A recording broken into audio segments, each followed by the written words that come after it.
It started with a smirk. Marsha Blackburn had barely taken her seat before the tension rippled through the chamber. With her signature pearls and practiced calm, she leaned forward on the mic and said what many in the room instantly recognized as a provocation, not a question. "Congresswoman Crockett," she began, stretching the name like it was something sour, "do you actually believe shouting your truth makes it more real?" The air snapped tight. Jasmine didn't move. Not at first. She sat poised, stone still, her hands folded in front of her. No one in the room could tell if she was breathing heavy or not breathing at all. Behind her, aides glanced at one another. Opposite her, Marsha wore a smug stillness, like someone sure she'd landed the first blow. But Jasmine wasn't flustered. She was calculating. The room, packed with reporters and live-stream viewers, buzzed with anticipation. This wasn't a hearing, it was a duel. Everyone knew it. And Marsha had just thrown the first punch under the disguise of a rhetorical question. Jasmine tilted her head, slowly. Her eyes didn't blink, didn't dart. They locked on Marsha with a gaze so steady it was surgical. And then, she smiled. Not broadly, not smugly, but with the kind of precise, quiet confidence that felt more dangerous than yelling. "Senator Blackburn," Jasmine said, her voice like silk wrapped around steel, "truth doesn't need volume. But ignorance tends to scream." A ripple, half gasp, half suppressed laughter, rolled through the chamber. Marsha blinked. Once. Twice. Jasmine continued, "You came in here looking for a headline. But you should have come in with a highlighter, because you clearly didn't read the Constitution you claim to defend." Now the room wasn't just listening. It was holding its breath. Jasmine wasn't shouting. She didn't need to. She was uncoiling, methodical, sharp, and surgical. And it was only the beginning. The Senate chamber was cold, not in temperature, but in energy. You could feel it ripple through the room. Everyone knew Marsha Blackburn was about to strike again, but no one was ready for what Jasmine Crockett had chambered in silence. Blackburn leaned forward, voice sharp and cutting. "Perhaps you're having a hard time understanding how things work here, Miss Crockett. This isn't a shouting contest. It's about comprehension." A quiet wave of murmurs passed through the room. Jasmine didn't flinch. No smirk. No sigh. Just stillness.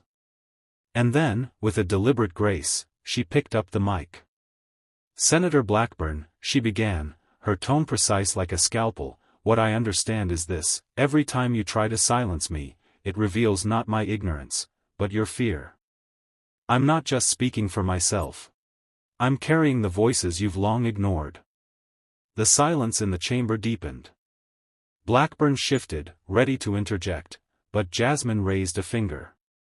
Not to scold, but to claim space. "You're not a representative," Jasmine said, her gaze locked, "you're a suppressor. And every time a woman challenges you, you reach for the same tired playbook: shame, dismiss, belittle. But I'm not here for that. I didn't come with rehearsed lines. I came with receipts." Blackburn's mouth opened. Then closed. No words followed. Jasmine pressed on. "I show up with documents. Facts. People's stories. You show up with slogans. This country is exhausted by slogans. It's time for truth to speak." The room broke into spontaneous applause.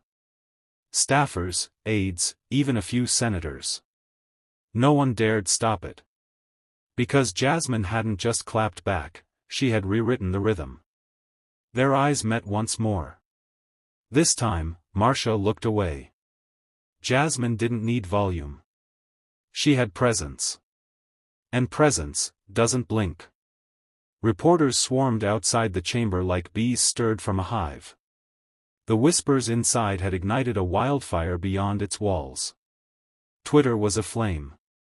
Cable news cut into live coverage. And at the center of it all stood Jasmine Crockett. No podium, no cue cards, just her and a folder in her hand, thicker than Marsha Blackburn's entire talking points playbook. The hearing resumed. Marsha adjusted her mic, trying to reclaim the room. "Ms. Crockett," she said with forced composure, "you seem to enjoy dramatics.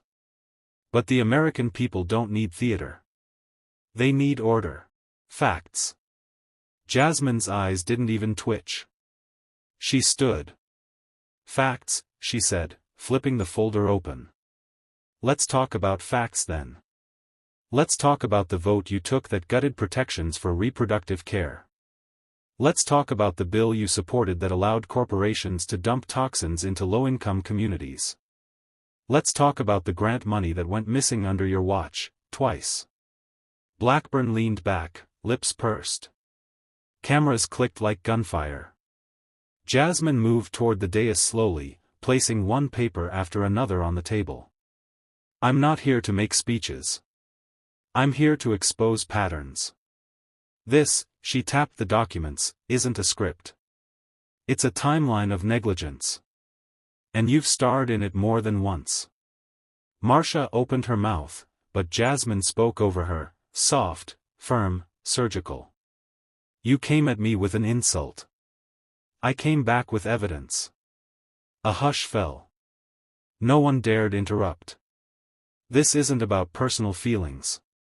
It's about public accountability.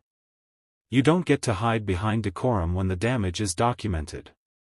Marsha turned red. Not with fury, this time, with something closer to dread. Jasmine sat down. Calm. Composed.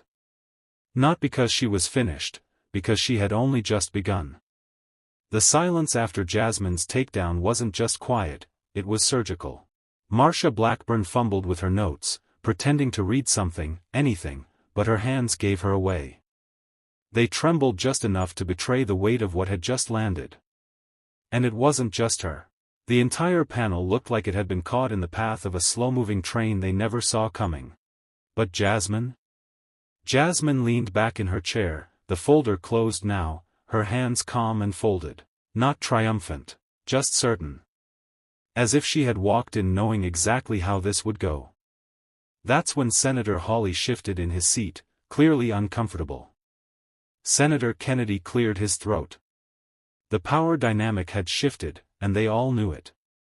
It wasn't just one congresswoman clapping back. It was a recalibration. Jasmine had changed the air. Marsha finally spoke, but her voice had lost its command. You seem to have quite a collection of allegations, Congresswoman Crockett. But I don't recall you raising any of these concerns when they actually happened." Jasmine didn't blink. "That's because I wasn't elected to play along. I was elected to call out what too many were too afraid to say." A few staffers behind the committee stifled grins. Someone near the back muttered, "She's cooking." Jasmine continued, "The difference between you and me, Senator Blackburn, is that I'm not afraid of accountability. I don't fear facts. You call it theater, I call it truth. And if the truth embarrasses you, that's on you." Cameras zoomed in. Insults might get applause on certain cable networks. But here? In this room? In front of the American people? Insults collapse when facts walk in the door. The chair of the committee tried to interject. Jasmine raised a single finger without looking. Not to be rude, but to say, "Let me finish." And strangely, the chair obliged. "You started this with an insult," she said, her voice low now, sharp as a blade. "But don't be surprised that I came with the fire." The hearing wasn't over. But the narrative? Jasmine had already rewritten it. Cable news picked up the exchange before the hearing had even ended. Clips circulated in real time. TikToks. Reels. Hashtags, hashtag Jasmine handled it, hashtag Blackburn burned, hashtag Congress clapback. But while the internet buzzed, the committee room simmered. Marsha Blackburn didn't speak again. Not because she wasn't given the chance, but because she knew whatever she said would only feed the flames Jasmine had lit. The fire had started, and there was no controlling it now. Outside the chamber, journalists swarmed. Congresswoman Crockett. Was that response premeditated? Jasmine paused, adjusted the mic pin to her collar, and offered a half-smile. No. Just honest. Inside, aides whispered frantically to one another. Conservative strategists texted each other furiously, "We underestimated her again." One aide close to Blackburn muttered under her breath, "We should have never gone personal." And Jasmine? She walked calmly down the Capitol hallway, heels clicking like punctuation marks on marble. Reporters followed, but she didn't rush. She didn't gloat. She didn't need to. The truth had done the work for her. Every step she took was its own victory lap. Meanwhile, Marsha sat in her office, phone in hand, watching a clip of herself being fact-checked, dressed down, and publicly dismantled in front of millions. The look on her face wasn't anger, it was disbelief. Like she still hadn't accepted what had happened. Jasmine had said one thing that kept echoing in her mind. Insults collapse when facts walk in the door. And facts hadn't just walked in. They kicked the door off its hinges. Later that night, CNN aired a full segment, "The Rise of Jasmine Crockett, When a Clapback Becomes a Congressional Moment." They played the clip 3 times. Once for the burn. Once for the silence. And once, just to remind America who was holding the microphone. By the next morning, it wasn't just political Twitter or primetime cable shows that had latched on. It was breakfast tables. Barbershops. College classrooms. Jasmine Crockett had gone from a name in the headlines to a name in people's mouths, and not because she yelled, but because she didn't need to. Every word she had delivered to Marsha Blackburn echoed with surgical precision. It wasn't just the content, it was the cadence. The restraint. The fact that she chose not to match insult with insult, but to wield truth like a scalpel. And people felt it. Even late-night hosts jumped in. Stephen Colbert opened his monologue with, "Marsha tried to come for Jasmine, but forgot Jasmine brought receipts and fire insurance." The crowd roared. Inside the Capitol, the air had shifted again. A memo leaked from a GOP communications office. Avoid engaging directly with Representative Crockett unless fully briefed.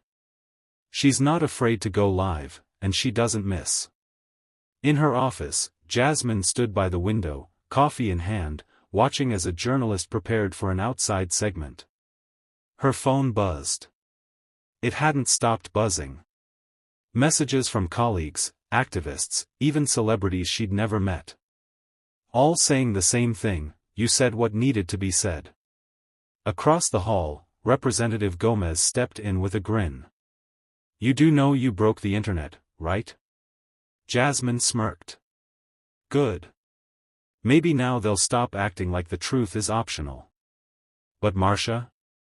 She had a problem no PR firm could solve. Clips of her stunned silence, blinking as Jasmine listed off fact after fact, had become meme fodder. "When you realize she did her homework, and you didn't," read one viral caption. That afternoon, during a follow-up session, Marsha arrived early, stayed quiet, and left quickly. But Jasmine? She arrived exactly on time. Poised. Calm. And when her turn came to speak, everyone leaned forward. Because it was official now. When Jasmine Crockett spoke, the room listened. No one officially said, "She owns this room now." But they didn't need to. The tension spoke for them. The hearing resumed with routine questions, statistics, procedural language. Lawmakers read from notes. Staffers whispered in corners.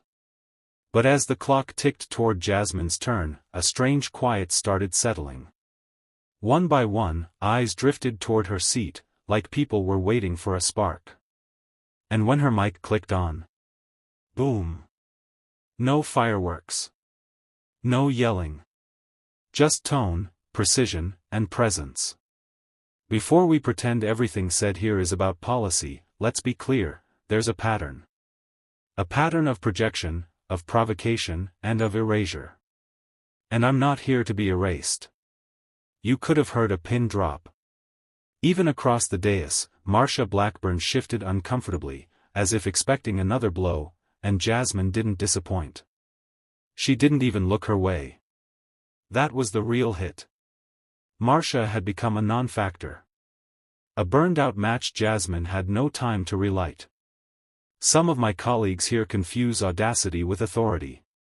They think showing up loud means showing up right. But volume isn't vision. Boom again. A gasp from the back row. One aide mouthed, "Damn." Behind her, a handful of young interns, mostly women, mostly black, exchanged wide-eyed glances. It wasn't just political. It was personal. Jasmine wasn't answering questions, she was rewriting the entire tone of the chamber. With presence. With facts. With style no rulebook could suppress. When she finished, she didn't wait for applause. She simply looked down, clicked off her mic, and let the silence speak. Across the country, people clipped the moment. She didn't yell. She just made the ground move. A trending tweet summed it up perfectly. Jasmine Crockett doesn't raise her voice. She raises the stakes. And as the session adjourned, even those who disagreed with her couldn't deny the shift. Jasmine wasn't just participating anymore. She was defining the moment. The next morning, the clip had already reached over 12 million views. News anchors described it as the most composed demolition of a sitting senator in recent memory. TikTok was flooded with remix videos of Jasmine's mic moment, paired with soundtracks like Run the World and No Vaseline. A younger generation, some of whom had never watched a congressional hearing in their lives, were now quoting Jasmine Crockett verbatim. Even ESPN panelists brought it up mid-discussion. You see what Jasmine Crockett did to Marsha Blackburn? Man, she gave her the Devin Booker treatment, 40 points and a quiet ride home. And back inside Capitol Hill? Marsha Blackburn tried to return to business as usual. She released a brief statement calling the exchange unfortunate and overly dramatized by partisan media. But it didn't stick. Why? Because no one had forgotten the look on her face. That moment Jasmine had calmly laid out her pattern of deflection, followed by irrefutable facts that left no room to hide. And Jasmine? She wasn't just sitting in her office waiting. She was meeting with grassroots leaders, student activists, and even a pair of conservative-leaning independents who said the same thing: we may not agree with everything, but you didn't lie. That day, during another committee appearance, a Republican aide passed a note to a colleague. Jasmine noticed it, but didn't flinch. Later, that note leaked. Do not engage unless you want to trend for the wrong reason. By the end of the week, she had been invited to appear on 3 Sunday morning shows, and declined all of them. Instead, she posted a single statement. I'm not chasing cameras. I'm chasing accountability. Boom. The internet lit up again. Jasmine Crockett, no time for fluff. Only fire. Marsha Blackburn, meanwhile, found herself on defense, even among her own party. Questions surfaced about her conduct, her history, and why she thought she could walk through fire and not expect the heat. Because that's what Jasmine had become now. Not the fire starter. The fire itself. By Monday, headlines had started shifting. It wasn't just about the viral clash anymore. Now, reporters were asking harder questions. Why had Senator Blackburn used coded language so often in committee hearings? Why had she consistently derailed accountability efforts regarding federal misuse of funds? Why was she always first to interrupt a woman of color mid-sentence? The spark Jasmine had lit had turned into a searchlight. And Jasmine? She walked into the next hearing like nothing had changed, except everything had. Marsha Blackburn tried to ignore her, flipping through her folder with forced ease. But the tension was thick. Committee members glanced between the two women as if waiting for lightning to strike again. And it did. This time, the topic was veterans' healthcare, something Jasmine had deeply personal connections to. As she began to speak, Blackburn leaned into her mic with a smirk. "Let's try to stick to facts this time, Representative." The room tensed. Jasmine didn't blink. She set her papers aside. "Let's." She stood, and turned slightly toward Blackburn without breaking decorum. The room fell silent, cameras zoomed in, and every aide held their breath. "Let's talk about the facts. Let's talk about the 2019 bill you opposed that would have increased access to mental health care for rural veterans. Let's talk about how you used procedural delays to stall the Burn Pits Act. Let's talk about how you smile while veterans suffer." Blackburn froze. "Don't ask me to stick to facts unless you're ready to live in them." Gasps. Not one person moved. And just like that, Blackburn's smirk cracked. She reached for her water, but her hand trembled slightly. Jasmine sat down. She hadn't raised her voice. She hadn't needed to. Because truth, delivered with grace and fire, didn't need volume. It needed courage. And Jasmine Crockett had more than enough of that. By the end of that week, even conservative outlets were covering it, but not how Marsha Blackburn might have hoped. Fox News ran a segment titled "Jasmine Crockett's Rising Star, a Wake-Up Call for the GOP." The New York Times headlined with "Soft Voice, Sharp Facts, How Crockett Reframed the Power Dynamic." But the biggest shift wasn't on screen. It was in the halls of Congress. Junior members, especially women, started walking differently. You could feel it. Jasmine had proved that you didn't have to shout to own a moment, you just had to show up with truth, and be unshakable. Blackburn? She cancelled her next 2 scheduled appearances. The silence was loud. In an off-the-record conversation leaked to a reporter, one senior GOP aide said, "She underestimated Crockett. We all did. That won't happen again." Jasmine didn't gloat. She didn't dance on the ashes. She went home to Dallas that weekend and spoke at a local high school's mock trial event. No cameras. No fanfare. Just a chalkboard and a group of teenagers who had seen the viral clip and now wanted to learn how to wield facts like fire. At the end of the session, a young black girl raised her hand.